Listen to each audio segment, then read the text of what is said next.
All right, guys, here we go. The 10 commandments of barbecue.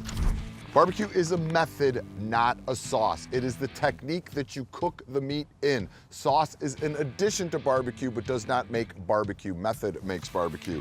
Number 2, you need to use wood that is properly aged and dry. No green wood, no wet wood. That makes bad barbecue. Number 3, you need to cook to a temperature, not a time. Everybody always goes, how long do I keep the brisket on? You keep the brisket on till it's done. 203 degrees would be a nice temperature to cook it to. Next, the smoke in your smoker needs to run clear. People get confused sometimes. They feel like they're smoking meat. There should be big plumes of white smoke rolling out of their smoker. That will create acrid barbecue that no one wants to eat. It will taste like an ashtray. Number 5, if a smoke ring is your thing, if you start with the meats chilled and put a little bit of charcoal in your hot box, your ring will be more pronounced.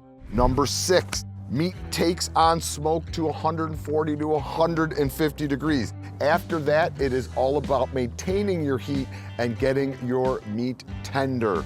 Number 7, if saucing is your thing, do it at the end of the cook, not at the beginning, especially with sauces that you see throughout Kansas City and some other regions where there is some sugar in the sauce. Number 8, people always say, if you're looking, you ain't cooking. Not true. Check your meat occasionally, not every 5 minutes, but every 30 minutes or 40 minutes, check your meat.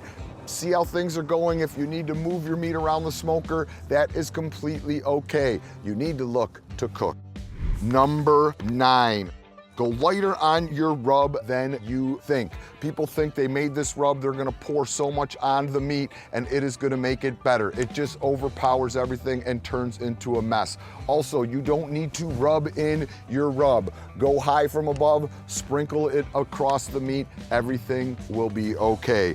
And last, but certainly not least, number 10, I like to have my barbecue done minimally an hour before serving it. It lets the meat kind of relax again, the juices go back in. You could wrap it and put it in an insulated cooler with a hot towel so it holds temp. So those are the 10 commandments. Follow them and you will make delicious barbecue.